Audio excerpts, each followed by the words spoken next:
요즘 MZ세대 갓생살기라며 하루 4~5시간만 자는 걸 자랑스러워하는 풍토인데 이건 단순한 세대별 현상인가요? 아니면 뇌 건강을 망치는 자해 행위인가요?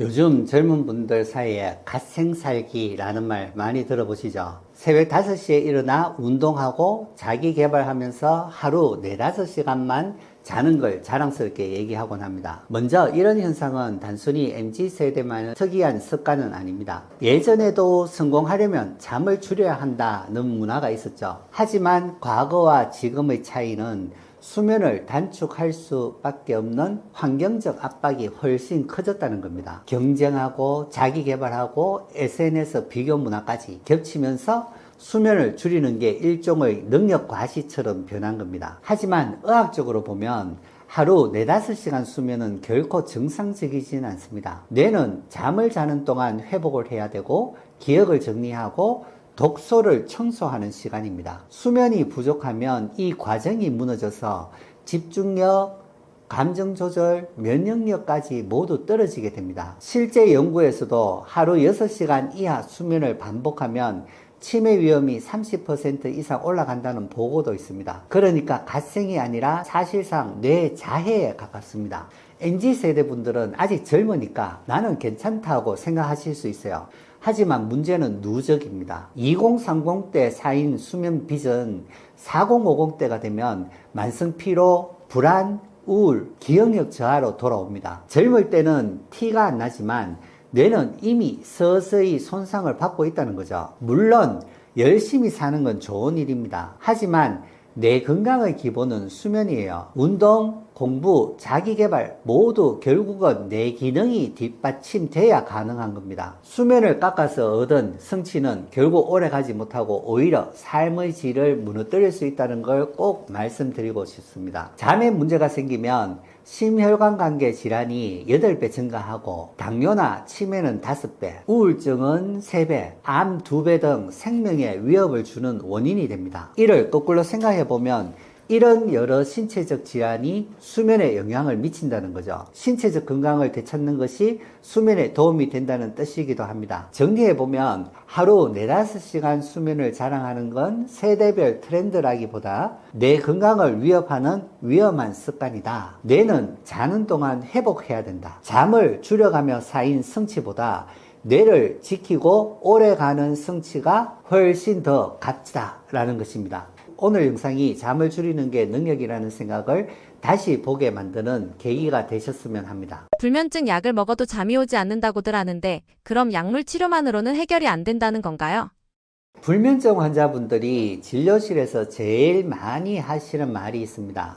원장님, 약을 먹어도 잠이 안 와요. 혹은 이제는 약 없이는 아예 못 자요. 그렇다면 약물 치료만으로는 해결이 안 되는 걸까요? 오늘은 약물 의존과 기능의학적 해결의 차이를 말씀드릴까 합니다. 먼저 약물 치료의 장점은 분명합니다. 수면제는 뇌의 특정 수면 회로를 강제로 열어주기 때문에 급성불면이나 극심한 불안을 동반한 경우에는 반드시 필요합니다. 마치 화재 현장에 불을 끄기 위해 소화기를 쓰는 것과 같죠. 단기적으로는 정상 조절에 도움이 됩니다. 하지만 문제는 장기 약 복용입니다. 약으로만 잠을 자면 뇌는 스스로 수면 리듬을 회복하는 법을 잊어버립니다. 그래서 내성이 생기고 점점 더 강한 약이 필요해집니다. 게다가 수면의 질은 회복되지 않고 얕은 잠만 반복되는 경우가 많죠. 그래서 약물 치료는 근본적인 해결이 아니라 응급조치에 가깝다고 말씀드리는 겁니다. 그렇다면 왜 기능의학적 접근이 필요할까요? 불면증은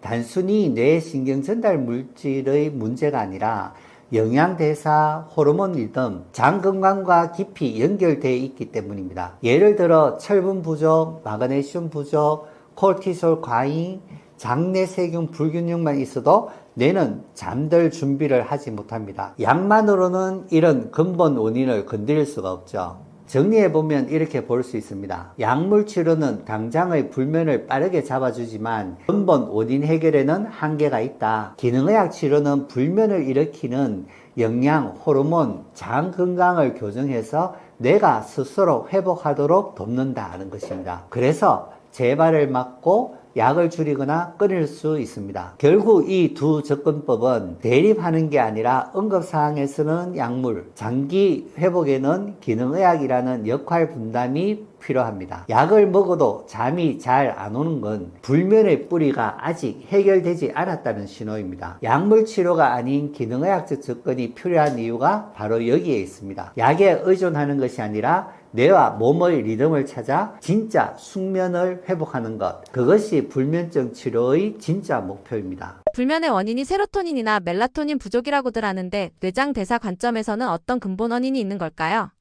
불면증 얘기할 때 많이 듣는 말 중에 하나죠. 과연 불면은 단순히 뇌 신경 전달 물질의 부족일까? 멜라토닌은 뇌 속 송가체에서 분비되는 수면 호르몬입니다. 그런데 중요한 건 멜라토닌이 그냥 뚝 떨어지는 게 아니라 세로토닌에서 만들어진다는 사실입니다. 그리고 세로토닌은 장에서 흡수된 아미노산, 특히 트리토판이라는 영양소에서 출발합니다. 즉, 뇌에서 잠을 만드는 힘은 사실 장과 대사에서 시작된다고 보셔야 하는 거죠. 만약 마그네슘, 비타민 B6, 철분, 아연 같은 영양소가 부족하다면 세로토닌과 멜라토닌 합성이 원활하게 되지 않습니다. 또 스트레스 호르몬인 코르티솔이 과도하게 높으면 이 대사 경로가 차단돼 버려서 밤에도 뇌가 각성 상태로 남아있게 됩니다. 그래서 영양과 대사 불균형은 불면의 핵심 원인 중 하나가 되는 거죠. 또 하나 중요한 건 장 건강입니다. 장내 미생물이 깨지면 트리토판 대사가 세로토닌 합성하는 경로로 가는 것이 아니라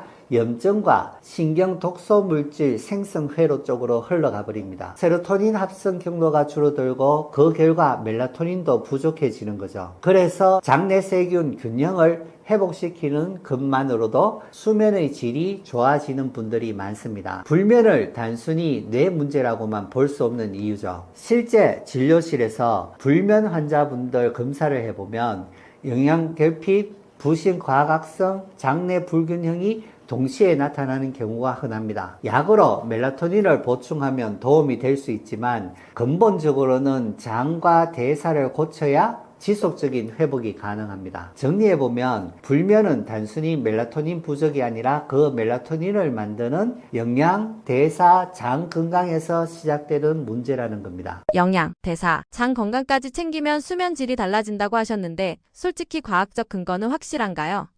불면증 얘기를 하다 보면 이런 질문을 꼭 받습니다. 원장님, 영양제 먹고 장 건강 챙기면 정말 잠이 달라지나요? 솔직히 근거 있는 얘기 맞습니까? 아직 기능의학에 대해서 모르시는 분들은 거의가 이런 질문을 하시죠. 먼저 영양입니다. 철분, 마그네슘, 비타민 B6, 아연 같은 미네랄은 뇌 신경 전달 물질 합성에 꼭 필요한 조효소들입니다. 뇌를 맞물려 돌아가는 톱니바퀴로 본다면 톱니바퀴가 잘 돌아가도록 만드는 윤활제 역할을 하는 거죠. 부족하면 삐걱거리고 톱니바퀴가 잘 안 돌아가게 됩니다. 실제 연구에서도 마그네슘 보충이 불면증 환자의 수면 잠복 시간을 줄여주고 수면의 질을 개선한다는 결과가 보고되고 있습니다. 비타민 D 결핍이 있는 분들은 불면과 주간 졸림이 더 많다는 것도 잘 알려져 있고요. 둘째는 대사입니다. 불면 환자들의 상당수는 스트레스 호르몬인 코르티솔 리듬이 깨져 있어요. 낮에 떨어져야 할 코르티솔이 밤에도 높게 유지가 되면 뇌가 각성 상태로 남아있게 됩니다. 기능의학적 접근에서 부신 기능 검사를 하는 이유가 여기 있습니다. 대사와 호르몬을 조절해야 뇌가 잘 준비를 잘 할 수 있다는 거죠. 셋째는 장 건강입니다. 장내 세균이 세로토닌 합성에 직접 관여하는 건 이제 상식이 되었습니다. 장내 세균이 균형을 잃으면 트리토판 대사가 염증 쪽으로 흘러가서 멜라토닌이 줄어듭니다. 실제 장내 세균 다양성이 높은 사람일수록 수면의 질이 좋다는 연구도 나와 있고요. 그래서 장은 두 번째 뇌라는 겁니다. 영양, 대사, 장 건강이 수면에 영향을 준다는 건 단순한 이론이 아니라 이미 여러 연구와 임상에서 확인된 사실입니다. 물론 사람마다 차이가 있고 영양 하나만 챙긴다고 불면이 다 사라지는 건 아닙니다. 하지만 뇌, 장, 대사 전체를 교정했을 때 수면의 질이 눈에 띄게 달라진다는 경우를 임상에서 굉장히 많이 보고 있습니다. 정리를 해보면 영양, 대사, 장 건강을 챙기면 수면의 질이 달라진다는 건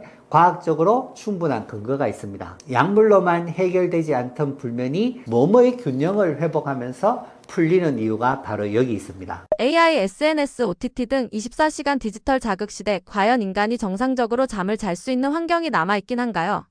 잠 못 드는 분 진료실에서 얘기를 들어보면 이런 말씀들을 하세요. 원장님, 요즘은 누워도 핸드폰 잡게 되고 영상 보고 나면 2-3시간은 그냥 훌쩍 지나가요. 사실 지금 우리는 AI, SNS, OTT 같은 24시간 디지털 자극 속에 살고 있습니다. 이런 환경에서 인간이 과연 정상적으로 잠을 잘 수 있을까요? 우리 뇌는 수십만 년 동안 해가 뜨면 활동하고 해가 지면 멜라토닌을 분비해서 잠드는 방식으로 살아왔습니다. 그런데 인공조명, 스마트폰 블루라이트, 밤새 켜져 있는 디지털 콘텐츠가 이 리듬을 무너뜨린 겁니다. 뇌는 여전히 원시적이기 때문에 밤인데도 나처럼 자극이 계속 들어오네 하고 착각을 일으킵니다. 특히 SNS, OTT는 단순한 빛 자극만의 문제가 아니죠.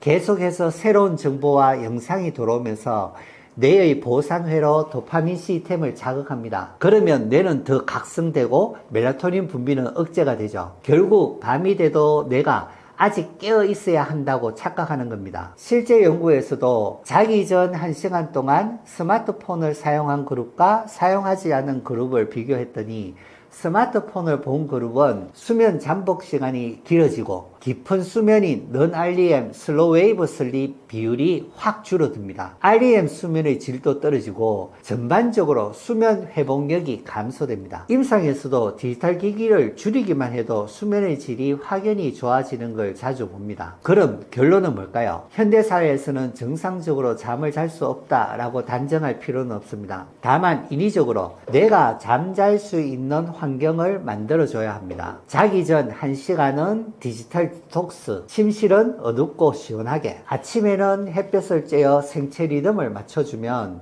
뇌는 여전히 잘 작동하게 됩니다. 결국 환경을 어떻게 세팅하냐에 달려 있는 거죠. 정리해보면 AI와 디지털 자극 시대에 살고 있는 건 사실이지만 인간의 뇌는 여전히 원시적 생체 리듬에 충실하다. 그래서 디지털 환경을 그대로 따라가면 잠을 망치고 생활 루틴을 지키면 숙면을 회복할 수 있습니다. TMS나 비약물적 치료를 불면증에 적용할 때 시청자가 집에서도 실천할 수 있는 구체적인 접근법이나 일상 팁이 있을까요? 불면증의 핵심은 환경 탓이 아니라 그 환경 속에서 내가 어떤 루틴을 만들어 가는가에 달려 있습니다. 불면증 치료하면 다들 약부터 떠올리죠. 그런데 요즘은 TMS 같은 뇌 자극 치료나 비약물적인 방법에 관심이 많습니다. 이런 치료 효과만큼 집에서도 실천할 수 있는 방법을 알아볼까요? TMS는 자기장을 이용해 전두엽과 수면 회로를 직접 자극해 뇌의 균형을 맞추는 방법입니다. 불면 환자에게 효과가 입증되어 있고 약물 부작용이 적다는 장점이 있습니다. 물론 TMS는 병원에서 전문 장비로만 할 수 있지만 원리를 일상생활에 적용할 수 있는 방법들이 있습니다. 집에서 실천할 수 있는 뇌 자극 루틴으로는 첫째, 아침 햇빛 쬐기. 햇빛은 뇌에 자연스러운 빛 자극을 줘서 멜라토닌, 코르티솔 리듬을 정상화시켜 줍니다. 기상 후 30분 안에 10분만 햇빛을 쬐어도 뇌는 밤에 잠잘 준비를 하게 되는 거죠. 둘째, 규칙적인 호흡 훈련입니다. TMS가 뇌의 정기적 리듬을 맞추는 것처럼 호흡은 자율신경의 리듬을 조절합니다. 4초 들이쉬고 7초 숨을 참았다가 8초간 서서히 숨을 내쉬는 478 호흡법은 뇌의 과각성을 진정시켜 숙면을 도와줍니다. 셋째, 운동 자극입니다. 낮 시간에 20분 정도 가벼운 유산소 운동을 하면 뇌에는 도파민, 세로토닌이 분비되고 저녁에는 멜라토닌 합성이 더 원활해집니다. 불면은 뇌만의 문제가 아니죠. 그래서 장과 대사 루틴도 필요합니다. 넷째, 카페인 컷오프. 오후 2시 이후에는 카페인을 끊어야 멜라토닌이 방해받지 않습니다. 다섯째, 단백질 저녁 식사. 트리토판이 풍부한 단백질은 세로토닌, 멜라토닌 합성의 재료가 됩니다. 단, 과식은 피해야 되겠죠. 여섯째, 장내 세균 관리입니다. 채소와 발효식품을 통해 장내 세균 균형을 맞춰주면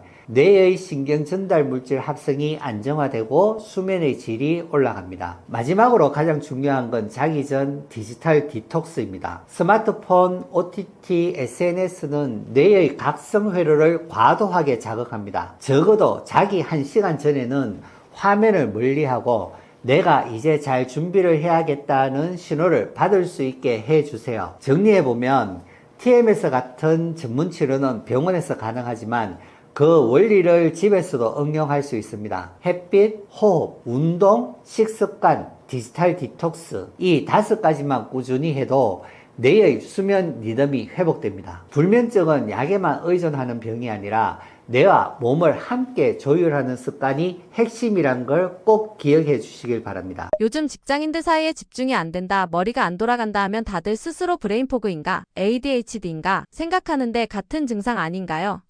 의학계가 구분하는 이유는 무엇인가요? 네, 요즘 흔히 이런 말을 자주 듣기도 합니다. 집중이 안 돼. 머리가 잘 안 돌아가. 그러면 옆에서 누가 이 브레인포그 아니야? 또 어떤 분은 야, 그거 ADHD 증상이잖아. 이렇게 말들 하죠. 자, 여기서 궁금증. 브레인포그랑 ADHD 둘 다 집중이 안 된다는 건 비슷한데요. 이거 같은 병일까요? 아니면 완전히 다른 걸까요? 먼저 브레인포그부터 볼게요. 브레인포그는요, 말 그대로 머리에 안개가 낀 것 같은 표현이에요. 정신이 또렷하지 않고 깜빡깜빡 잘 잊어버리고 일에 몰입이 잘 안 되고 말도 더듬는 것 같다고 해요. 그런데 이건 하나의 질병 이름은 아닙니다. 마치 요즘 몸이 찌부둥하다 이런 말처럼 정상 묶음일 뿐이에요. 원인은 다양합니다. 잠을 못 잤을 때도 생기고 스트레스가 심할 때, 호르몬 불균형이 있거나 장 건강 문제가 있을 때, 또는 영양소 부족이나 심지어 코로나 후유증으로도 많이 나타나죠. 반면에 ADHD는 의학적으로 명확한 진단명입니다. 주의력 결핍과 과잉 행동 장애. 아이들한테 많다고 알려져 있지만 성인 ADHD도 꽤 흔하게 나타납니다. 특징은 단순히 피곤하거나 머리 잘 안 돌아가는 게 아니라 어릴 때부터 꾸준히 주의력 문제, 충동성, 과잉 행동이 있어 왔다는 거예요. 즉, 뇌의 신경전달 물질 시스템 자체가 다른 거죠. 그래서 의학계에서는 브레인포그와 ADHD를 구분합니다. 왜냐하면 원인과 치료가 완전히 다르거든요. 브레인포그는 원인을 찾으면 좋아집니다. 잠을 늘린다든지 영양소 보충한다든지 장이나 호르몬을 조절하면 맑아집니다. 하지만 ADHD는 뇌의 주의력 조절 시스템 자체가 다르기 때문에 장기적으로 관리나 약물 또는 인지행동치료 같은 전문적인 접근이 필요하죠. 여기서 중요한 포인트. 요즘 직장인들이 ADHD 아닐까 하고 자가 진단을 하는데요. 대부분은 사실 브레인포그에 가깝습니다. 잠 부족, 스트레스, 당 떨어지는 거 아니면 커피를 과다하게 복용한다든지 이런 걸 조정했더니 훨씬 나아지는 경우가 많았거든요. 반대로 ADHD는 그런 걸 고쳐도 근본적인 주의력 문제가 남아있는 겁니다. 정리해 볼게요. 요즘 직장인들이 집중한데 ADHD 아니야? 걱정하지만 사실 대부분은 브레인포그에 더 가깝습니다. 잠을 늘리고 영양소를 채우고 장을 회복하면 안개 낀 듯 흐렸던 머리가 다시 맑아지는 경우가 많거든요. 그래서 중요한 건 먼저 내 몸의 기능부터 살펴보는 겁니다. ADHD라 단정 짓기 전에 장이 어떤지, 영양은 충분한지, 뇌는 쉬고 있는지 점검해 보는 게 훨씬 더 빠른 길일 수 있습니다. 이런 경우 장 건강을 보는 장내 미생물 검사, 호르몬과 스트레스를 확인하는 타액 소변 검사, 그리고 뇌파와 자율신경 검사를 통해 정말 뇌의 기능 문제인지 생활 습관 문제인지 원인을 꼼꼼히 찾아봐야겠습니다. 요즘 TMS나 기능의학 같은 비약물 치료가 많이 이야기되는데 효과가 있나요? 아니면 그냥 약물 싫어하는 환자를 위한 마케팅인가요? 요즘 인터넷이나 기사를 보면 TMS 치료, 기능의학 치료 이런 단어 많이 보셨을 거예요. 그러다 보면 이런 생각이 들죠. 이거 진짜 효과 있는 거야? 아니면 약 먹기 싫어하는 환자들 잡으려고 하는 마케팅은 아닌가? 이런 질문을 하십니다. 먼저 TMS 치료부터 생각해 볼게요. 이런 치료 방법이 계속해서 개발되고 발전되는 이유는 약물인 경우 부작용도 있고 보다 더 안전하게 병 증상을 치료하기 위해서입니다. TMS는 경두계 자기 자극 치료라고 해서 약을 쓰지 않고 자기장으로 뇌를 자극해서 기능을 회복하는 치료예요. 특히 우울증, 불안, 불면, 집중력 저하 같은 증상에 많이 쓰이고 있고요. 미국 FDA에서도 이미 허가받은 치료법입니다. 쉽게 말해 운동 못한 근육을 전기 자극으로 깨우는 것처럼 TMS는 제 역할을 잘 못하는 뇌 영역을 깨워주는 장치예요. 실제로 약을 줄여야 하는 분들, 부작용 때문에 힘든 분들에게 큰 도움이 됩니다. 그리고 기능의학 치료가 있어요. 이건 약을 대신한다기보다는 약만으로 해결 안 되는 부분을 보완하는 거예요. 예를 들어 우울증 환자분 경우에 저는 약을 먹어도 머리가 맑아지지 않아요. 늘 피곤하고 집중이 안 됩니다 하는 분들이 계세요. 이럴 때 보면 철분이나 비타민 B군, 호르몬, 장 건강, 미네랄 불균형 같은 게 숨어 있는 경우가 많거든요. 이런 걸 교정하지 않고는 뇌가 다시 힘을 낼 수가 없습니다. TMS나 기능의학은 단순히 약 싫어하는 분들을 위한 대안이 아니고 약물 치료의 빈틈을 메워주고 때로는 약을 줄여주는 보완적 치료예요. 실제로 많은 환자분들이 TMS와 기능의학 치료 병행하면서 약을 반으로 줄였다, 부작용 없이 머리가 훨씬 맑아졌다, 이런 경험을 말씀해 주십니다. 자율신경검사, 정량내파, 장과 호르몬 영양 검사를 통해 이분은 뇌 기능이 문제인지 장이 문제인지 영양이 부족한 건지 원인을 정확히 찾아야 하고, 그리고 그 결과에 맞춰 TMS, 영양 보충, 해독, 생활습관 교정까지 일관되게 이어가야 합니다. 정리하면 TMS는 뇌 기능을 직접 회복시키는 안전한 방법이다. 기능의학은 내가 제 힘을 낼 수 있도록 몸의 기반을 다지는 방법이다. 약물 치료를 대신하는 것이 아니라 더 안전하고 근본적으로 회복하도록 도와주는 치료입니다. 그러니까 이건 효과 있다, 마케팅 아닌가 고민되신다면 한번 직접 검사를 통해 내 몸과 내가 왜 힘든지 확인해 보는 게 첫 번째 답이 될 거예요. 성인 ADHD를 두고 어떤 사람들은 그냥 게으른 사람들의 변명이라고도 합니다. 성인 ADHD는 진짜 병인가요? 정말 많이 듣는 질문이에요. 사실 우리가 피곤하면 멍하고 집중이 안 되고 할 일 미루고 싶을 때가 있죠.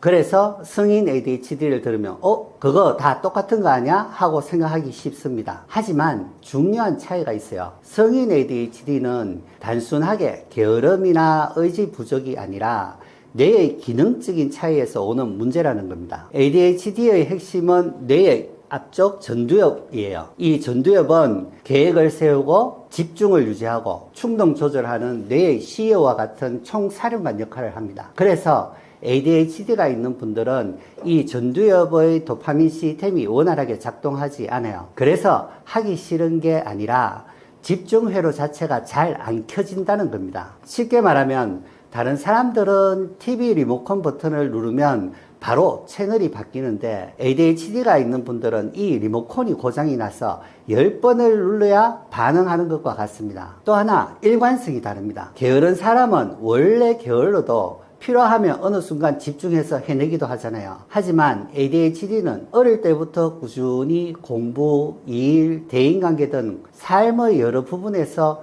집중과 충동 조절 문제가 계속 반복됩니다. 그래서 나는 의지가 부족해서 그렇다라고 자책하지만 사실은 뇌 회로가 달라서 그런 거예요. 그럼 중요한 질문, 이거 치료가 가능한가요? 네, 가능합니다. ADHD는 뇌의 기능적 차이이기 때문에 약물 치료나 인지행동 치료가 도움이 되고요. 요즘은 TMS나 기능의학적 접근도 많이 활용됩니다. 영양결핍, 장건강, 수면 문제 등을 같이 다루면 뇌의 집중력이 훨씬 더 좋아집니다. 성인 ADHD 의심 환자분들에게 정량내파와 자율신경 검사, 장건강, 영양, 호르몬 검사를 통해서 단순한 생활 습관 문제인지 진짜 내 기능 차이인지 정확히 구분해야 합니다. 그리고 그에 맞춰 TMS, 영양 해독 치료, 생활 습관 교정까지 연결해 단순히 약만 처방이 아니라 근본적으로 집중할 수 있는 뇌의 환경을 만들어줘야 합니다. 정리하면 성인 ADHD는 게으름의 변명이 아니라 실제로 뇌 기능 차이에서 오는 의학적 진단입니다. 내가 의지가 부족해서 그렇다는 자책보다 뇌가 다른 방식으로 작동하는구나 하고 이해하는 게 첫걸음이에요. ADHD 환자가 나중에 치매 위험이 높다는 말이 사실 너무 공포 마케팅 같은데요. 확실한 근거는 무엇인가요? 먼저 논문 3개를 한번 보겠습니다. 2021년 스웨덴에서 전국 가족 등록 정보를 활용한 다세대 코호트 연구예요.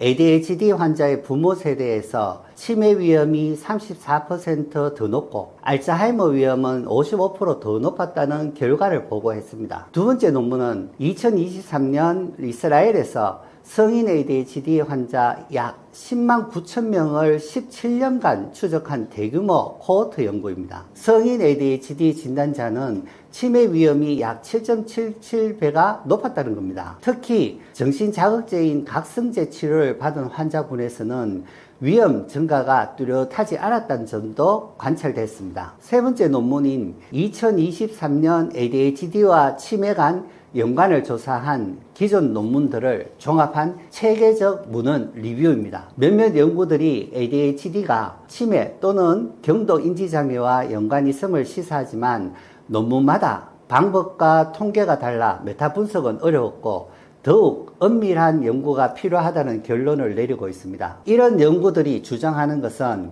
ADHD가 치매를 유발하는 게 아니라 ADHD와 치매의 연관성입니다. 이러한 연관성이 유전적 관계인지 ADHD를 관리하지 못해서 건강에 해로운 생활 습관의 누적 탓인지 ADHD인데 인지 저하도 있어서 발생한 간접적인 결과인지는 분명하지 않습니다. 다만 알츠하이머 종말의 저자 데일 브래드슨에 의하면 치매나 인지 저하의 초기 징후는 잘못된 식습관, 수면 부족, 운동 부족 등의 결과인 경우가 많았다고 하고요. 식생활 개선과 수면 개선, 운동 개선으로 인지 저하를 상당히 개선할 수 있었다고 하였습니다. 결론은 ADHD 있다면 무조건 치매로 이어진다는 말은 과장이 확실해요. 하지만 여러 역학 연구에서 연관성이 있다는 결과들은 있습니다. 특히 치매 조기 증상과 ADHD 증상이 겹쳐진 것일 수 있다는 진단 혼선과 그리고 우울이나 불안 등 동반 질환이 위험을 키운 가능성도 함께 고려해야 해요. 즉 중요한 메시지는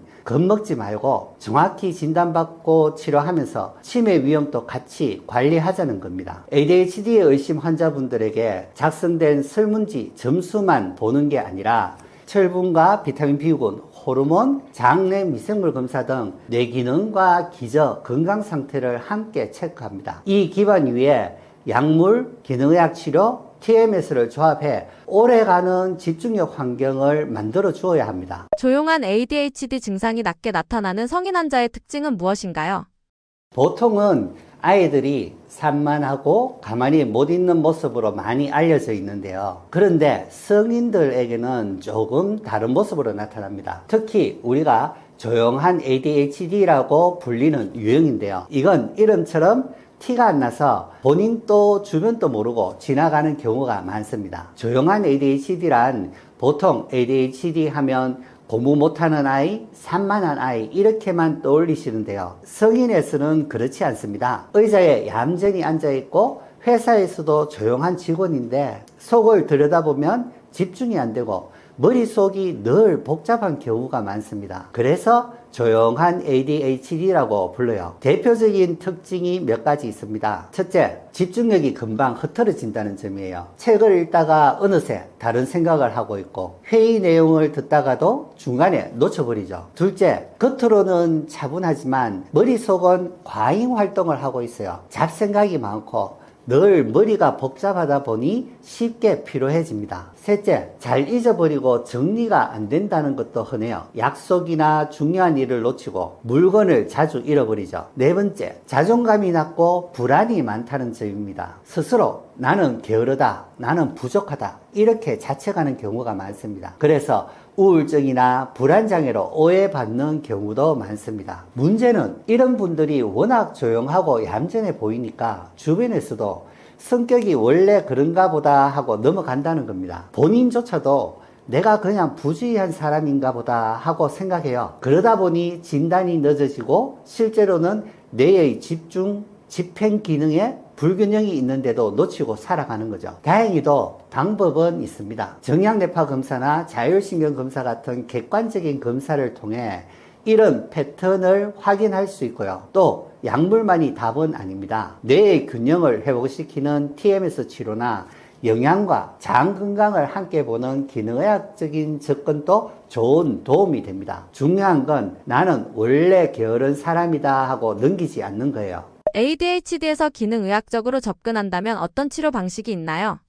ADHD 하면 흔히 산만한 아이들만 떠올리시죠. 그런데 성인에서도 꽤 많습니다. 그리고 꼭 약만이 답은 아니다. 약은 각성제라서 오랜 기간 복용하는 것은 절대 아니란 사실입니다. 그래서 오늘은 제가 진료실에서 실제로 쓰는 기능의학적 관점에서 ADHD를 어떻게 치료하는지 말씀드릴게요. 첫째, ADHD의 핵심은 뇌가 불균형하다는 겁니다. 집중을 담당하는 뇌 부위는 저활성화되어 있고 반대로 불안이나 긴장을 만드는 뇌는 과활성화되어 있죠. 그래서 정량뇌파 같은 검사를 해보면 금방 알 수 있습니다. 여기서 저희는 TMS라는 뇌 자극 치료를 주로 이용합니다. 약을 먹는 게 아니라 전두엽을 직접 자극해서 균형을 맞춰주는 방법이죠. 부작용이 적고 뇌 본래의 리듬을 회복시키는 데 도움을 드립니다. ADHD 환자분들을 검사해보면 꼭 부족한 영양소들이 있어요. 철분, 아연, 마그네슘, 비타민 D, 그리고 오메가3 같은 것들이죠. 이게 왜 중요하냐? 바로 뇌의 신경 전달 물질을 만드는 재료거든요. 도파민, 노르아드레날린 이런 게 잘 안 만들어지면 집중도 안 되고 감정 기복이 생길 수밖에 없습니다. 그래서 저희는 이런 영양소를 보충하는 것도 특히 중요하다고 생각을 합니다. 또 하나 중요한 게 장과 뇌의 연결, 장내축입니다. 장내 세균이 불균형하면 염증이 생기고 이게 뇌 신호에 영향을 줍니다. 그래서 음식 알러지 검사, 장내 미생물 검사를 통해서 본인에게 안 맞는 음식을 줄이도록 하고 장을 회복시키는 치료를 합니다. 장은 제2의 뇌라는 말, 여기서 딱 맞는 말이죠. ADHD 환자분들은 아침에 힘이 없거나 저녁만 되면 기운이 나는 등 스트레스 호르몬 리듬이 깨진 경우가 많아요. 타액 검사로 코르티솔 패턴을 보면 확실히 드러납니다. 이럴 땐 부신 회복을 도와주는 루틴이나 영양치료를 같이 해야 되는 거죠. 그리고 혈당이 급격히 오르면 집중력이 더 떨어집니다. 그래서 단 음식을 줄이고 단백질과 섬유질은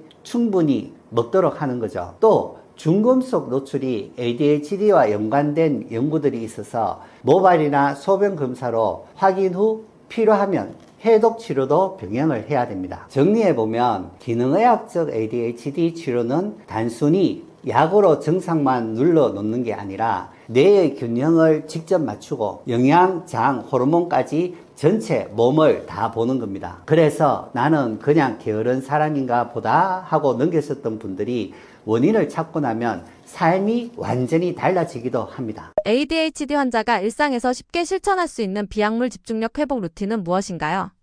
ADHD 하면 다들 약물 치료부터 떠올리시죠. 그런데 일상 속에서 조금만 습관을 바꿔도 집중력이 훨씬 나아질 수 있습니다. 오늘은 제가 진료실에서 자주 말씀드리는 집중력 루틴 몇 가지 알려드릴게요. 첫 번째는 아침 햇빛입니다. ADHD 환자분들 아침에 일어나기가 제일 힘들다고 하시죠. 기상 후 30분 안에 햇빛을 쬐어주면 멜라토닌, 코르티솔 리듬이 조절되고 뇌가 빨리 깨어납니다. 매일 10분 햇빛 산책부터 시작해보세요. 이게 하루 집중력의 기본 루틴입니다. 두 번째는 짧게 몰입하고 자주 쉬는 습관 루틴이에요. ADHD는 긴 시간 집중이 안 되기 때문에 아예 25분 집중, 5분 휴식 구조로 만들어주는 게 효과적입니다. 실제로 학생, 직장인 환자분들께 이 방법을 추천하면 처음으로 일을 끝을 본 것 같다고 말씀들 하세요. 25분을 처음 적용하기 힘드신 분들은 10분이나 15분을 먼저 시작해 보셔도 됩니다. 세 번째는 단백질 아침 식사 루틴입니다. ADHD 환자분들은 혈당이 급격히 오르면 집중력이 확 무너져요. 그래서 아침부터 빵이나 달달한 거 드시면 안 되고 계란, 두부, 생선 같은 단백질을 꼭 챙기셔야 합니다. 단백질은 도파민, 세로토닌 같은 신경 전달 물질의 재료가 되거든요. 네 번째, 핸드폰 알림 최소화 루틴입니다. 집중 좀 하려고 하면 카톡 매일 알림이 끊임없이 울리죠. ADHD 환자는 그때마다 바로 흐름이 끊겨버려요. 공부나 업무 시간에는 알림을 꺼두고 필요하면 방해 금지 모드를 쓰는 게 좋습니다. 마지막으로 짧은 운동 루틴입니다. 하루 20분 걷기만 해도 도파민 수치가 올라가서 집중이 잘 됩니다. 꼭 헬스장 가지 않아도 돼요. 점심시간에 10분만 걸어도 뇌는 금방 리프레시 됩니다. 정리하면 아침 햇빛, 단백질 아침 식사, 25분 집중, 알림 차단, 20분 걷기, 이 5가지만 꾸준히 해도 뇌가 훨씬 안정됩니다. ADHD는 약만 묻는 병이 아니라 뇌와 몸의 리듬을 되찾는 과정입니다. 오늘 알려드린 루틴 꼭 한번 실천해 보시길 권해드립니다. 자율신경 실조증이 생기면 왜 불면증이 생기나요? 자율신경 실조증에서 불면증은 아주 뚜렷하게 잘 나타나는 질환입니다. 이게 생기는 이유는 아주 명확한데 우리 몸이 밤이 되었는데도 신경계는 아직도 각성, 비상 모드에 있기 때문입니다. 우리 몸에는 원래 낮에는 깨어있고 밤에는 쉬도록 만드는 자동 조절 시스템이 있습니다. 여기서 자율신경계가 핵심적인 역할을 하는데요. 우리가 낮에는 에너지를 내고 일을 하기 위해서 교감신경이 적당히 활성화돼야 됩니다. 밤이 되면은 부교감신경이 올라오면서 심장 박동이 느려지고 체온도 내려가고 몸이 이완되고 자연스럽게 잠이 들 수 있도록 유도합니다. 그런데 자율신경 실조증이 생기면 이 스위치 전환이 잘 안 됩니다. 스트레스와 과로, 불안이 오래 지속되면 교감신경이 계속 켜진 채로 고정되고 밤이 됐는데도 몸은 여전히 긴장 상태를 유지합니다. 심장이 두근거리고 숨은 답답하고 근육은 풀리지 않고 머리는 계속 돌아갑니다. 몸은 침대에 누워있는데 신경계는 아직도 지금 아직 위험하다, 깨어 있어야 된다, 이런 신호를 보내고 있는 거죠. 그래서 이런 분들이 하는 표현을 보면은 또로 피곤한데 잠이 안 와요. 눈을 감고 있는데도 뇌가 안 꺼지는 것 같아요. 이런 표현을 합니다. 잠으로 들어가게 하는 신경 스위치가 고장났다고 할 수 있죠. 결국 불면증은 따로 떨어진 별개의 병이 아니라 자율신경계가 밤에도 긴장을 풀지 못하고 있는 상태가 수면으로 나타난 증상이라고 할 수 있습니다. 그래서 이 불면증을 해결하려면 단순히 수면제를 쓴다고 되는 게 아니라 낮과 밤의 리듬을 다시 바로잡고 과민해진 신경계를 조율하도록 접근하는 것이 핵심이 됩니다. 불안, 분노, 수면 장애가 반복되는 사람들의 공통된 습관은 무엇인가요? 불안, 분노, 수면장애 이것들을 각각 보면 전혀 다른 문제처럼 보이지만 이 세 가지를 볼 때 공통된 패턴이 하나 보입니다. 우리 뇌와 자율신경계가 과민해져서 과도한 각성 상태에 있는 겁니다. 분노, 불안, 불면이 반복되는 사람들의 공통점은 일상에서 받는 그 스트레스로 인해 교감신경이 계속 항진되고 투쟁, 도피 반응이 유발되지만 그 에너지가 몸 밖으로 제대로 발산될 기회가 거의 없다는 점입니다. 스트레스를 받으면 우리 몸에서는 교감신경과 HPA축이라는 신경 호르몬 시스템이 동시에 활성화됩니다. 이게 바로 투쟁, 도피 반응입니다. 싸우거나 도망갈 때 필요한 반응이라는 거죠. 위험을 감지했을 때 싸우거나 도망치기 위해서 심장은 빨라지고 호흡 빨라지고 근육은 긴장합니다. 감각도 예민해집니다. 잠은 멀어집니다. 반대로 소화나 면역, 회복 같은 기능은 뒤로 밀려납니다. 당장 중요하지 않기 때문에. 이런 반응들은 원래 생존을 위해서 나타나는 정상적인 반응입니다. 문제는 이런 반응이 꺼지지 않을 때인데 불안이라고 하는 거는 지금 안전하지 않다라는 신호가 계속 들어오는 상태인 거고 분노는 위협에 맞서서 싸우려고 하는 에너지가 몸 안에 쌓여 있는 상태라고 할 수 있습니다. 수면 장애는 밤이 됐는데도 이 경계 모드가 내려오지 못하는 결과라고 할 수 있습니다. 이 세 가지는 따로 생긴 게 아니라 위험에 대비하는 신경계의 반응이라는 공통점이 있습니다. 여기서 중요한 질문이 하나 생깁니다. 그 사람들은 정말로 그렇게 위험한 환경에 살고 있어서 분노나 불안이나 불면이 나타나는 걸까요? 근데 실제로는 그렇지 않은 경우가 훨씬 많다는 거죠. 현대 사회에는 과거보다 이런 물리적인 생명의 위협은 훨씬 줄어들었습니다. 그런데 불안이나 분노나 불면은 훨씬 더 흔해졌습니다.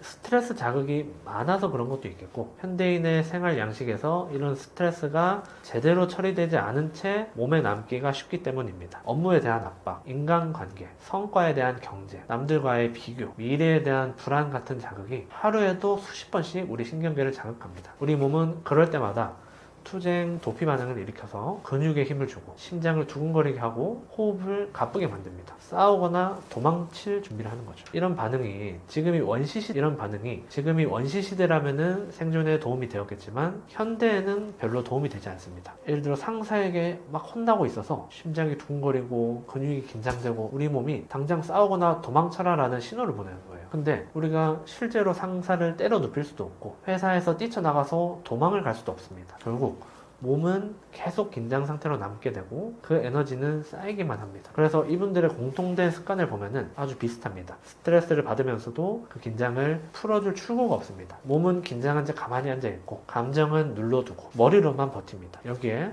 스마트폰, 카페인, 야근, 야식 같은 각성 자극을 더 얹으면서 신경계를 더 깨운 채로 하루를 끝냅니다. 이렇게 살면은 우리 뇌와 자율신경계는 아직도 위험하다 라는 판단을 멈출 수가 없습니다. 자, 이를 개선하려면 어디서부터 출발해야 될까요? 크게 두 가지가 중요합니다. 첫 번째는 이런 과도한 자극들을 줄이고 내 몸에 나타나는 스트레스 반응들을 안정시키기 위해서 현재 내가 위험하지 않다는 신호를 스스로에게 지속적으로 주는 겁니다. 명상이나 호흡 훈련을 통한 이완 방법이 여기에 해당합니다. 스트레스 사건이 자꾸 생각이 나고 화가 나고 막 불안하고 내 몸이 마치 생존의 위협을 받는 것처럼 예민해지는 반응을 보일 때 지금 그렇게 위험한 상황 아니야, 괜찮아, 그냥 편하게 있으면 돼 하는 신호를 주는 거죠. 이런 신호를 주는데 가장 좋은 방법이 명상과 호흡 훈련입니다. 두 번째는 아까 이런 스트레스 반응들은 우리 몸이 싸우거나 도망가는 등의 활동을 하는데 적합하도록 변화를 주는 거라 했죠. 즉 뇌와 자율신경계에서는 몸을 쓰라고 계속해서 신호를 보내는 건데 현대인들의 신체 활동량은 너무너무 부족합니다. 그래서 운동이 필요한 거예요. 운동은 스트레스를 받아 투쟁 도피 반응을 유발해서 긴장된 몸과 마음의 에너지를 발산시키는 가장 중요한 활동입니다. 운동 중에서도 유산소 운동 중에서도 중저강도의 유산소 운동이 가장 좋습니다. 숨이 약간 차지만 운동을 지속하는데 무리가 없는 정도 강도로 주 3회 정도 운동하는 것이 가장 효율적입니다. 불면증 없이 좋은 숙면을 취할 수 있는 방법에는 무엇이 있나요? 불면증을 겪는 현대인들이 정말 많죠. 불면증은 자율신경계와 우리 몸의 생체 시계인 일주기 리듬이라고 하는 게 동시에 흔들린 결과라고 할 수 있습니다. 낮에는 교감신경이 적절히 활성화돼서 적당한 텐션을 올리고 활동을 돕습니다. 밤이 되면 부교감신경이 우세해지면서 몸과 뇌를 이완시키고 자연스럽게 잠으로 이끌어야 됩니다. 그런데 스트레스와 긴장이 만성화되면 밤이 되어도 교감신경의 각성이 잘 꺼지지 않습니다. 몸은 침대에 누워있는데 신경계는 여전히 경계 모드에 머물러 있는 상태가 되는 거죠. 여기서 중요한 또 하나의 축이 바로 1주기 리듬입니다. 우리 몸에는 24시간의 주기로 작동하는 생체 시계가 있고 그 중심에 뇌에서 시교차 상액이라는 구조가 있습니다. 시교차 상액은 우리 몸의 시계 역할을 하면서 수면과 각성, 체온 변화, 호르몬 분비, 자율신경계의 하루 리듬을 총괄 지휘합니다. 이 24시간 주기로 반복되는 생체 리듬을 1주기 리듬이라고 합니다. 우리 내부에 있는 시계인 시교차 상액이 외부의 시간과 동기화하기 위해서 가장 중요하게 받아들이는 신호가 바로 빛 아침에 햇볕을 받으면 망막을 통해 들어온 빛은 이제 낮이 시작됐다라는 신호를 전달하고 반대로 저녁에 빛 자극이 줄어들면 멜라토닌 분비가 증가하면서 몸은 밤이라는 것을 인지합니다. 문제는 현대인의 생활 방식이 이런 신호를 지속적으로 교란시킨다는 점입니다. 늦은 밤까지 스마트폰, 태블릿, TV 같은 강한 인공 조명에 노출됩니다. 잠드는 시간과 일어나는 시간이 매일 달라지고 불규칙하면서 주중과 주말의 수면 패턴이 크게 어긋나는 분들도 많습니다. 이런 것들이 반복되면 우리 시교차 상액은 지금이 낮인지 밤인지 제대로 판단하지 못하게 됩니다. 그 결과 밤이 되어도 교감신경이 꺼지지 않고 코티솔 같은 스트레스 호르몬 분비가 지속되며 부교감신경이 우세해져야 할 시간에 몸은 여전히 각성 상태에 머물게 됩니다. 중요한 점은 이 관계가 일방향이 아니라는 것입니다. 자율신경계 이상이 불면증을 만들기도 하지만 불규칙한 수면 자체가 다시 자율신경계를 더 망가뜨립니다. 잠을 제대로 못 자면 다음날 피로와 예민함이 커지고 스트레스에 더 취약해지면서 그날 밤은 다시 잠들기 어려워집니다. 이렇게 악순환이 반복되면서 불면증은 점점 고착화됩니다. 결국 불면증 회복의 핵심은 자율신경계와 일주기 리듬을 다시 조절하여 정상 작동하도록 만드는 데 있습니다. 이를 바로잡기 위한 생활 수칙들을 수면 위생이라고 합니다. 우리가 감기에 안 걸리려면 손을 잘 씻고 위생을 지켜야 하듯이 수면도 마찬가지입니다. 잠을 잘 잘 수 있도록 환경을 조성해주고 우리 몸이 언제 깨어있고 언제 쉬어야 하는지를 다시 학습시키는 과정입니다. 첫 번째, 수면에 대한 강박 내려놓기. 불면증이 심한 분들은 잠을 못 자는 것에 대한 걱정이나 불안이 큰 경우가 많습니다. 그래서 잠들기 전부터 오늘은 꼭 일찍 잠이 자야 돼 하는 강박이 생기기가 쉽습니다. 문제는 이런 강박은 우리 몸을 더 긴장시키고 각성시킨다는 점입니다. 자려고 잠자리에 가기 전부터 오늘은 꼭 자야 돼 라는 전투적인 마인드를 가지고 가면은 벌써 긴장이 돼서 잠을 깨운다는 거예요. 그래서 역설적이게도 잠을 잘 자려면 꼭 잠에 들어야 한다는 강박을 내려놓는 게 중요합니다. 잠을 좀 못 자도 피로감을 느끼겠지만 우리 몸에 당장 치명적인 해가 생기거나 영구적인 손상이 생긴 건 아니거든요. 편안하게 눈만 감고 있어도 우리 몸이 충분히 수면과 같은 효과를 가지고 회복됩니다. 이거를 기억하고 편안한 마음을 먹는 게 중요합니다. 그래서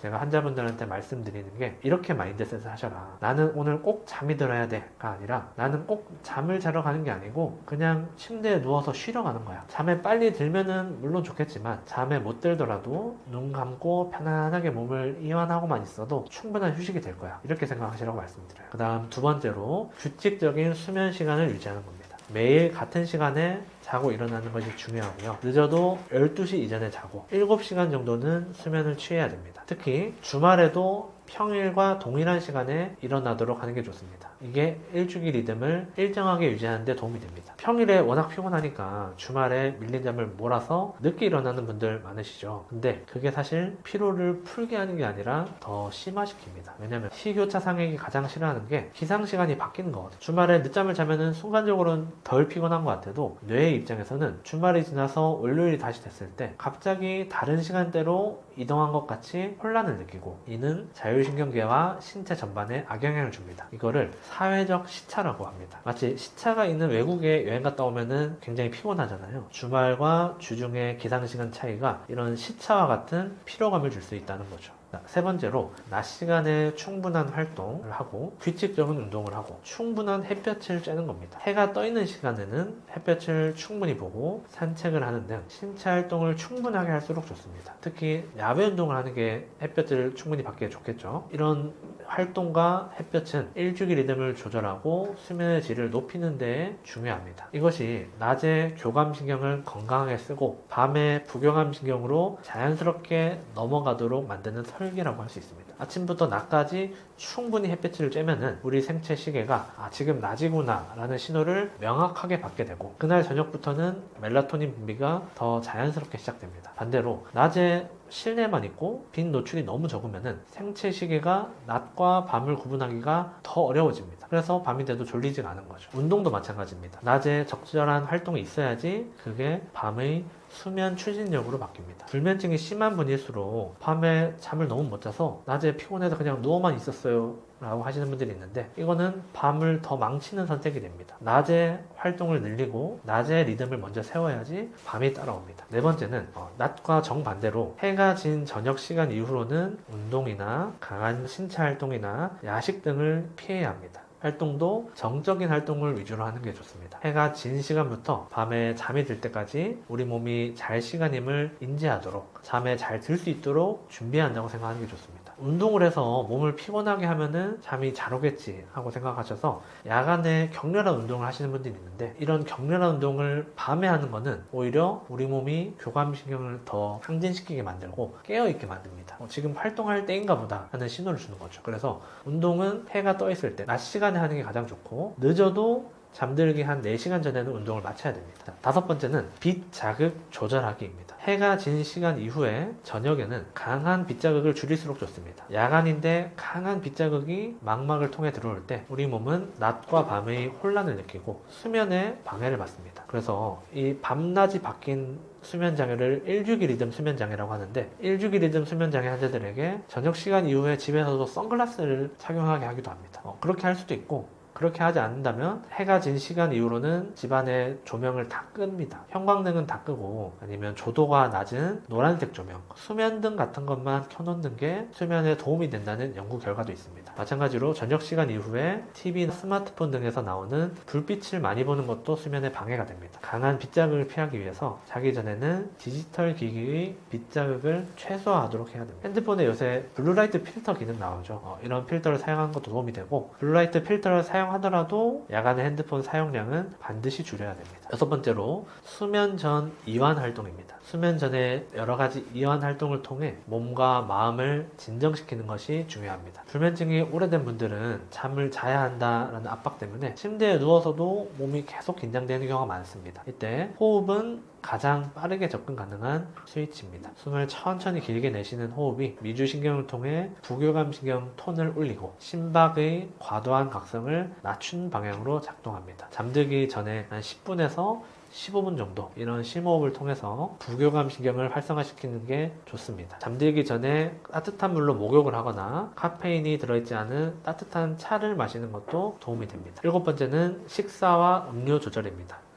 카페인과 알코올, 이 수면을 방해하는 주요 원인입니다. 카페인은 다들 잘 아실 거고요. 커피, 녹차, 홍차, 콜라 이런 데도 다 카페인이 들었기 때문에 잠들기 최소 6시간 전에는 섭취를 피해야 됩니다. 아예 안 마시면 가장 좋고, 그리고 과식은 소화 문제를 일으켜서 수면을 방해합니다. 또 야식도 일주기 리듬에 혼란을 가져옵니다. 우리가 음식을 먹게 되면은 우리 몸이 지금 활동할 때인가 보다 라는 신호를 받기 때문에 저녁 식사는 가볍게 하고 잠들기 늦어도 3, 4시간 전에는 식사를 꼭 마치는 것이 좋습니다. 자, 마지막으로 낮잠 조절입니다. 낮잠을 길게 자는 것은 밤 수면을 방해합니다. 낮잠을 자야 한다면 10분 이내로 제한하고 늦은 오후에는 피하는 것이 좋습니다. 밤에 잠을 워낙 못 자니까 피곤해서 낮잠을 자게 돼요 이러는데, 낮에 잠을 많이 자는 거는 잠을 보충하는 게 아니라 야간에 잘 잠을 땡겨오는 것이 됩니다. 불면증이 더 심해집니다. 특히나 늦은 오후에 낮잠 주무시지 않도록 하는 게 중요합니다. 불면증은 스트레스와는 관련이 없나요?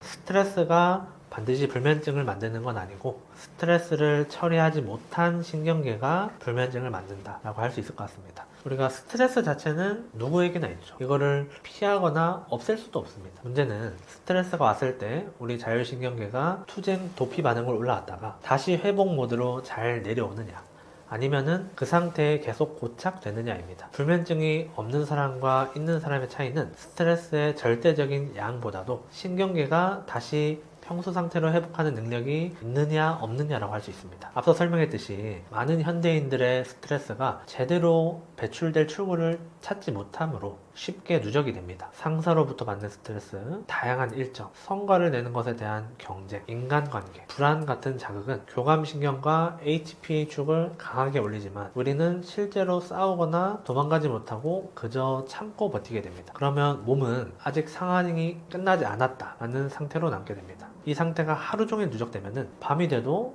우리 신경계는 일과가 끝나지 않았구나 라고 판단하게 됩니다. 그래서 불면증 환자들이 흔히 이런 말을 합니다. 하루 종일 지쳐있는데 막상 자려고 누우면 더 또렷해져요. 몸은 피로한데 뇌와 자율신경계는 아직도 일하고 경계하는 모드로 남아있는 겁니다. 그래서 불면증은 스트레스 때문에 생긴다기보다는 스트레스를 신경계 차원에서 정리하지 못한 결과라고 보는 게 더 중요합니다. 앞서 이야기한 수면 위생, 일주기 리듬, 낮 시간의 충분한 활동과 빈 노출, 호흡과 이완이 중요한 이유도 여기에 있습니다. 단순한 생활 습관일 뿐 아니라 뇌와 자율신경계에게 이제 하루가 끝났다라는 신호를 확실히 줄 수 있는 장치이기 때문입니다. 스트레스는 우리 주변에 늘 상존하고 피하려고 한다고 피할 수 있는 것은 아닙니다. 하지만 스트레스를 밤에 나의 침실까지 끌고 갈지 아니면은 하루 안에 신경계가 정리하도록 할지는 우리가 선택할 수 있습니다. 불안할 때 명상을 하면 좋은 이유는 무엇인가요? 스트레스가 누적되고 불안감이 쌓일 때 신체적 긴장을 완화시키고 불안감을 낮출 수 있는 스스로의 방법을 찾는 게 상당히 중요합니다. 이 분야에서 가장 많이 연구되고 과학적 근거가 충분한 것이 바로 호흡 훈련, 명상입니다. 명상이 스트레스가 많은 모든 현대인들에게 도움이 되고 공황장애, 불안장애, 외상 후 스트레스 장애, 우울증 등의 질환을 개선하는 데 도움이 된다는 연구는 계속해서 발표되고 있습니다. 예를 들어서 2023년에 미국 의사협회 2019년도에 정신의학회지에 발표된 연구에서는 불안장애를 진단받은 276명의 환자를 대상으로 8주간 명상 프로그램과 항우울제 효과를 비교한 임상시험을 보고했습니다. 136명에게는 명상을 시켰고 140명에게는 항우울제를 복용시켜 결과를 비교한 것이죠. 연구 결과 8주 후 명상을 시행한 군은 약물 치료와 거의 동일한 호전 효과를 나타냈습니다. 인상적인 점은 약물 치료를 한 군은 약 78.6%의 환자에게서 부작용이 발생했고 8%의 환자가 부작용으로 치료를 중단해야 했는데 명상을 한 그룹은 부작용으로 인한 탈락자가 한 명도 없었습니다. 명상이 항우울제와 비슷한 치료 효과를 보이는데 부작용은 더 적다는 것을 보여줍니다. 돈이 드는 것도 아니고 나 혼자서 할 수도 있고 부작용도 없다면 안 할 이유가 없겠죠. 불안은 우리가 안전하지 못하다는 감정입니다. 주로 미래에 대한 생각에서 나타납니다. 아직 일어나지 않은 일이고 실제로 일어날지 안 일어날지 알 수 없는 일이기 때문에 내 머릿속에서만 일어나는 일입니다. 이런 불안이 내가 미래를 대비하고 조심하게 만드는 긍정적인 역할을 하기도 하지만 불안장애 환자분들은 과도하게 지속되는 생각, 불필요하게 지나친 걱정이라는 것을 알면서도 이런 생각을 멈추기 힘들어 하십니다. 우울감이라는 것은 반대로 과거에 대한 생각입니다. 과거는 이미 일어났기 때문에 내가 바꿀 수 없는 것입니다. 마찬가지로 내 머릿속에서만 일어나고 있는 일입니다. 과거에 대한 생각이 많아질수록 후회, 자책감, 억울함 같은 괴로운 감정이 나타납니다. 그래서 정신의학적으로 건강해지려면 불안과 우울감을 줄이려면 과거나 미래에 대한 생각을 줄이는 것이 정신건강을 위해서 가장 중요한 과제로 봅니다. 자, 그러면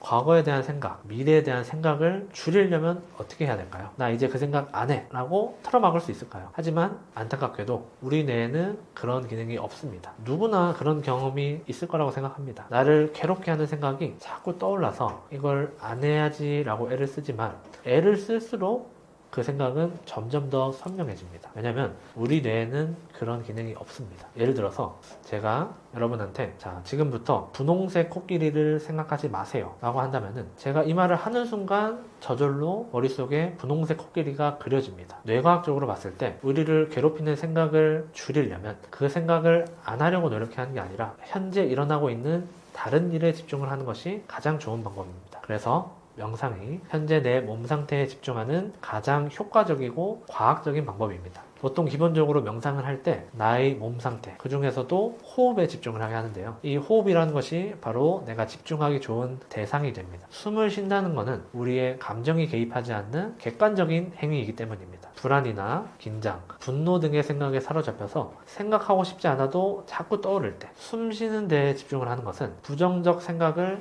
자꾸 돌이켜 반복하는 것으로부터 주의를 돌리는 효과를 줍니다. 이를 인지적 전환이라고 합니다. 호흡과 명상을 통해서 긴장과 불안을 유발하는 생각으로부터 성공적으로 주의를 돌리고 정서적으로 안정되는 경험을 반복적으로 하게 되면은 이 불안이라고 하는 게 무서운 게 아니구나. 불안과 이로 인한 신체 증상들을 내가 어느 정도 조절할 수 있는 거구나 라는 자아 효능감을 가지게 됩니다. 이는 그 자체로도 불안의 발생 빈도를 낮춥니다. 이전에는 무슨 일만 있으면 쉽게 불안해서 어쩔 줄 모르고 불안이 생기는 것 자체가 걱정되고 불안한 사람이 있었습니다. 그런데 이런 호흡 훈련과 명상을 통해서 이제 불안해도 괜찮아. 나는 불안해도 불안을 다스릴 수 있는 나만의 무기가 있어. 라는 자신감이 생기는 거죠. 공황장애 증상은 정확히 무엇이고 응급 대처법에는 무엇이 있나요?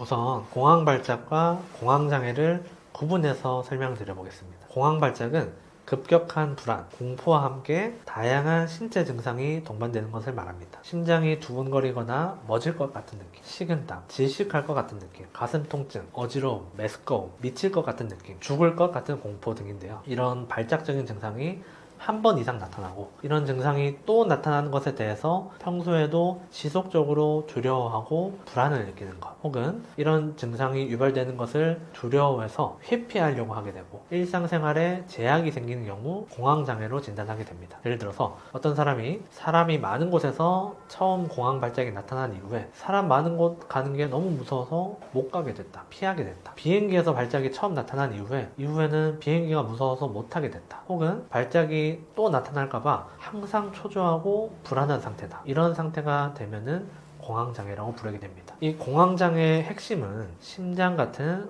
우리 몸의 실질적인 장기에는 이상이 전혀 없지만 우리 자율신경계가 과민 반응하면서 증상이 나타난다는 것입니다. 쉽게 말해서 발작 시에 나타나는 신체 증상은 정말로 죽을 것 같은 공포를 느낄 정도로 심한데 이런 증상들이 죽거나 몸에 손상을 일으킬 수 있는 질환은 아니라는 점입니다. 공황이 올라올 때 우리 뇌는 지금 정말 큰일 났다 라고 잘못 판단해서 심장이나 호흡, 근육, 장기들에게 과도한 비상신호를 보내드립니다. 공황장애의 핵심은 심장 같은 실질적인 장기에는 이상이 전혀 없지만 자율신경계가 과민 반응하면서 증상이 나타난다는 점입니다. 쉽게 말해서 발작 시에 나타나는 신체 증상은 정말 죽을 것 같은 공포를 느낄 정도로 심해요. 근데 이것 때문에 죽거나 몸에 심각한 손상이 일어나지 않는다는 점입니다. 공황이 올라올 때 우리 뇌는 지금 정말 큰일 났다 라고 잘못 판단해서 심장, 호흡, 근육, 장기들에게 과도한 비상신호를 보냅니다. 지금 알려드릴 방법들은 자율신경계를 안정시켜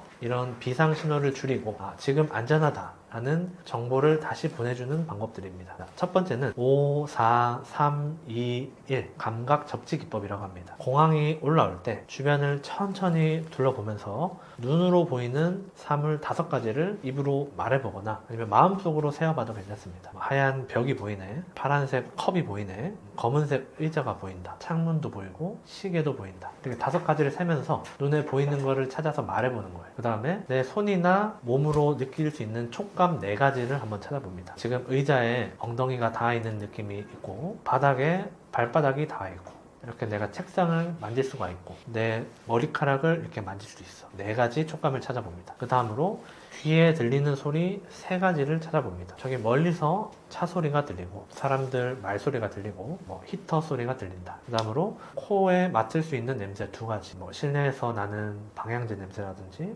옷에서 나는 섬유 유연제 냄새. 그 다음으로 입으로 느껴지는 맛 1가지, 입 안에 느껴지는 침의 맛, 물을 조금 마셔볼 수도 있을 거고요. 이런 식으로 천천히 가능한 한 구체적으로 내가 찾을 수 있는 감각들을 찾아보는 것입니다. 이제 공황이 올라올 때 신체 증상에 대해서 과도하게 집중을 하면서 쓰러지면 어쩌지? 죽을 것 같다. 이런 무의식적으로 자동적인 사고로 이어집니다. 이 기법은 머릿속에 공포에 대한 생각 대신 지금 이 자리의 감각 정보로 뇌를 다시 채워 넣는 방법입니다. 이런 감각 정보가 들어올 때 뇌가 다시 좀 정신을 차리고 나 지금 여기 있구나. 실제로 지금 당장 위험한 거 없구나. 라고 다시 판단하게 되고 그에 따라 극심한 신체 증상도 좀 가라앉을 수 있게 됩니다. 2번째는 호흡법입니다.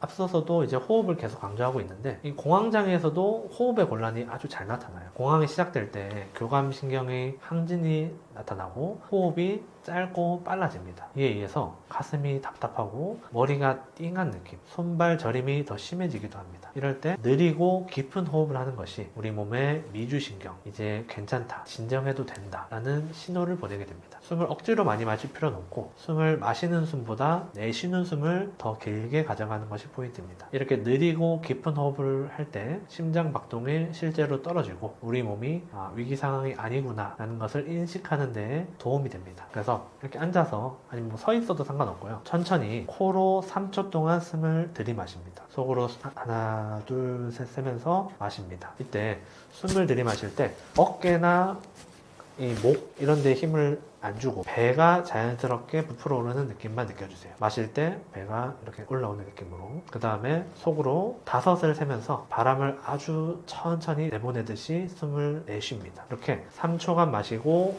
5초간 천천히 내쉬고 하는 거를 10회 이상 반복합니다. 가끔 인터넷 같은 데 보면은 4초 동안 숨을 마시고 7초 동안 숨을 참고 8초 동안 내쉬는 478 호흡법이라는 것도 있습니다. 원리는 동일합니다. 호흡하는 시간이 절대적으로 중요한 건 아니고 중요한 거는 느리게 호흡을 하고 내쉬는 숨을 더 길게 하고 이렇게 숫자를 세면서 리듬 있게 숨을 쉬는 겁니다. 그렇게 하면은 다 동일한 효과가 있습니다. 이 숨 마시고 내쉬는 시간은 본인이 편한 정도로 하시면 충분합니다. 이거를 근데 발작 때만 하는 게 아니라 평상시에도 꾸준히 연습해 둘 때 공황 상황에도 이런 호흡을 즉각적으로 하기가 쉬워집니다. 자, 3번째는 현실 검증 문장 사용하기입니다. 공황 발작 때 우리 머릿속에는 이런 생각이 올라옵니다. 나 지금 죽는 거 아니야? 기절해서 쓰러지면 어떡하지? 뇌 손상같이 몸에 심각한 문제가 생기는 거 아니야? 이런 생각들은 불안한 생각들이죠. 이런 불안한 생각들은 자율신경계를 자극해서 신체 증상을 더 심하게 만듭니다. 심해진 신체 증상은 더 큰 불안을 유발하고, 불안은 다시 신체 증상을 심하게 만들고, 이렇게 악순환이 되는 것이 공황 발작입니다. 그래서 사실은 그렇지 않다라는 정보를 의도적으로 나에게 넣어주는 작업입니다. 생각을 완전히 없애는 것이 아니라, 지금 일어나는 이런 무서운 생각이 전부 진실은 아니구나, 뇌가 학습하도록 돕는 과정이라고 할 수 있습니다. 그래서 공황이 올라올 때 제가 말하는 문장 중에서 잘 와닿는 것 한두 개를 골라두세요. 정해두시고 입 밖으로 작게 말하거나 마음속으로 계속 반복합니다. 지금 생명이 위태로운 상황은 아니야. 지금 나타나는 거는 내가 아는 그 공황 발작이야. 지금 이 감각은 올라왔다가 금방 내려갈 거야. 내 몸은 놀라고 있는 거지 고장난 게 아니야. 금방 지나간다. 이런 말들에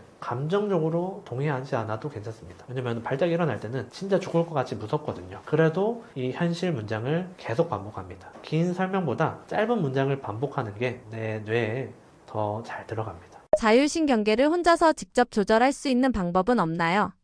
앞서서 자율신경계는 자동 조정 장치와 같아서 저절로 조절을 해야지 되고, 내 의지대로 조절하는 게 불가능하다고 설명드렸습니다. 근데 누적된 스트레스와 피로 등이 원인이 돼서 이런 조절 능력이 떨어지면 스트레스에 대한 적응 능력이 약해진다고 했고요. 만약 이렇게 스트레스에 항상 예민하고 자율신경계가 과민해서 너무 힘든 환자분이라면 이런 생각을 한번 해볼 수 있을 것입니다. 내가 내 자율신경계를 마음대로 조정할 수 있는 스위치가 있으면 좋겠다. 그런데 놀랍게도 그런 스위치가 있습니다. 제가 계속 강조를 하고 있는 호흡을 통한 자율신경계의 조절입니다. 이제 호흡이란 게 재밌어요. 왜냐면은 자율신경계에 의해서 자동적으로 조절되기도 하지만 체성신경계를 통해서 내가 의도적으로 조절할 수도 있는 양면적인 특성을 가지고 있기 때문입니다. 우리가 화가 나거나 불안하거나 초조할 때 같이 감정적인 동요가 있으면은 교감신경이 작용해서 우리가 의도하지 않아도 호흡이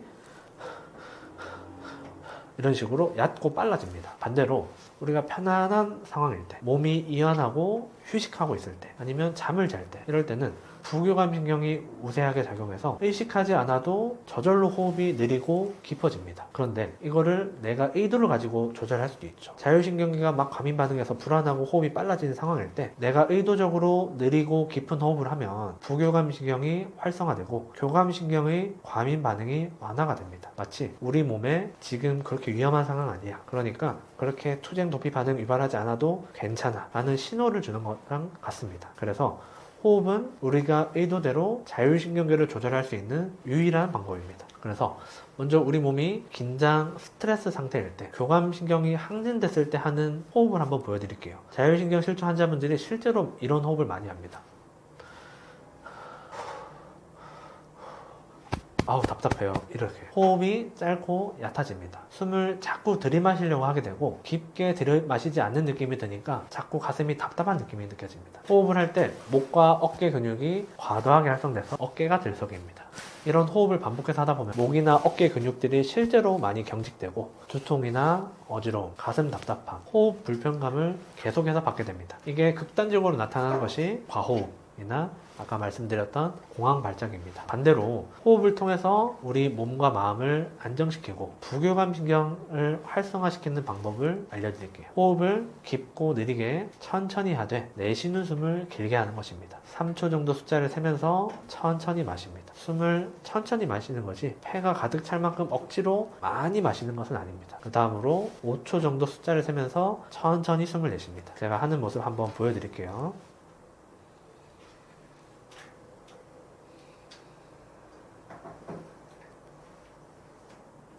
네, 이렇게 몸에 편안하게 힘을 뺀 상태에서 해야 됩니다. 몸이 잘 이완할 수 있는 환경에서 하는 것이 좋습니다. 그 다음으로 마시는 숨보다 내쉬는 숨을 길게 합니다. 그리고 숨을 들이마실 때 배가 앞으로 나오고 숨을 내쉴 때 배가 들어가는 것을 의식하면서 합니다. 이제 숨 쉴 때 주된 역할을 하는 게 횡격막인데 이 횡격막을 충분히 이용해서 하는 호흡이고 이런 거를 복식호흡은 횡격막 호흡이라고 부릅니다. 이런 호흡법이 공황장애나 불안장애, 자율신경계 이상 환자분들 아니면 스트레스와 관리가 필요한 모든 현대인들에게 도움이 됩니다. 제가 앞서 설명한 명상과도 동일한 효과를 가집니다. 이런 호흡 훈련을 매일 아침 저녁으로 10분씩 실시합니다. 그리고 평상시에도 불안이나 스트레스 상황에서 즉각적으로 시행합니다. 근데 이게 하자마자 바로 효과가 나진 않아요. 처음 하면은 잘 집중도 안 되고 10분이라는 시간이 정말 길게 느껴집니다. 한 3분 지나면은 잡생각이 나고 핸드폰 보고 싶고 그렇게 집중이 흐트러집니다. 하지만 이거는 말 그대로 훈련이거든요. 우리가 운동이나 동작을 잘 못해도 그 동작을 반복 훈련하면은 그 동작을 잘 할 수 있게 되는 것처럼 호흡도 우리 근육을 가지고 하는 일종의 운동이고 호흡을 통해서 내 자율신경계를 조절하는 것도 꾸준히 훈련했을 때 더 잘하게 됩니다. 그래서 한 3주 이상 시행했을 때 효과가 나타나기 시작합니다.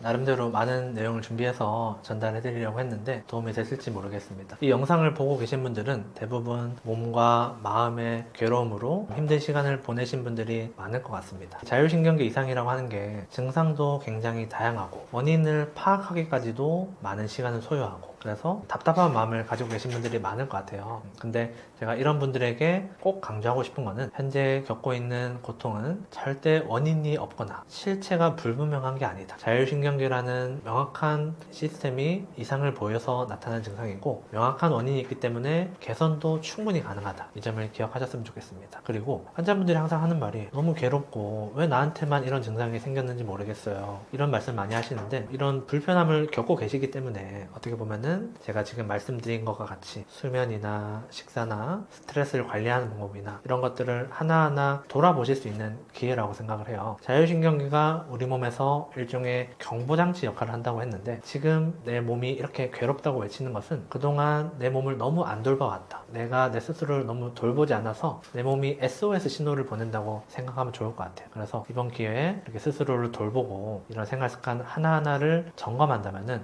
오히려 나중에 돌아봤을 때 그때 이렇게 괴로운 시간이 있어서 오히려 나를 잘 돌아볼 수 있게 만들었고 내가 더 안정적이고 단단한 사람이 되었구나 라고 생각하실 수 있을 거라고 생각합니다. 저는 자율신경계 사용 설명서라는 책을 쓴 한의사 김찬이었고요. 저는 부산에서 한의원 운영하고 있습니다. 저희 한의원에서도 지금 책과 영상에서 다룬 것처럼 자율신경 실조증, 자율신경계 이상과 동반돼서 나타나는 공황장애, 불안장애, 가슴 두근거림, 기능성 소화불량, 과민성 대장 증후군, 불면증, 만성피로, 브레인포그 같은 질환들을 중점적으로 진료하고 있습니다. 제가 이 책을 쓰게 된 계기가 이 자율신경실조라고 하는 게 환자분이 치료를 잘 받는 것도 중요하지만 제가 이렇게 말씀드린 것 같이 생활 습관들을 하나하나 관리하는 게 정말 중요합니다. 수동적인 치료만 받아서 되는 게 아니라 이런 생활 관리들을 해야지 재발하지 않고 몸을 건강하게 유지할 수 있다는 거예요. 그래서 진료실에서도 늘 환자분들에게 이렇게 구구절절하게 설명을 해드리려고 해요. 근데 아무래도 항상 시간이 너무 부족합니다. 그게 항상 아쉬웠거든요. 그리고 제가 최대한 설명해드리려고 해도 환자분이 짧은 시간에 그거를 받아들이고 이해하고 실천하기에도 어려운 점이 있어요. 그래서 제가 한 몇 년 전부터는 환자분들에게 한약을 처방할 때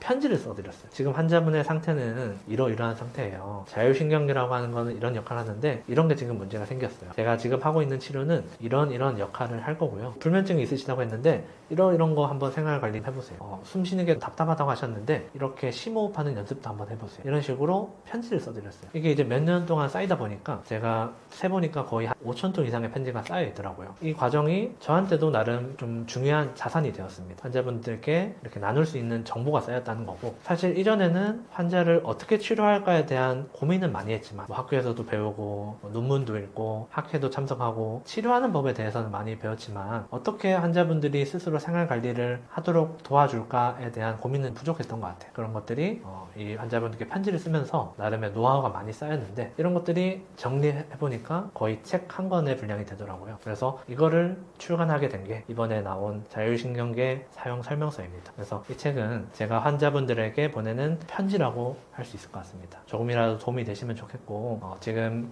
겪고 있는 고통을 하루빨리 회복하실 수 있도록 저도 많은 도움이 되도록 노력하겠습니다. 감사합니다.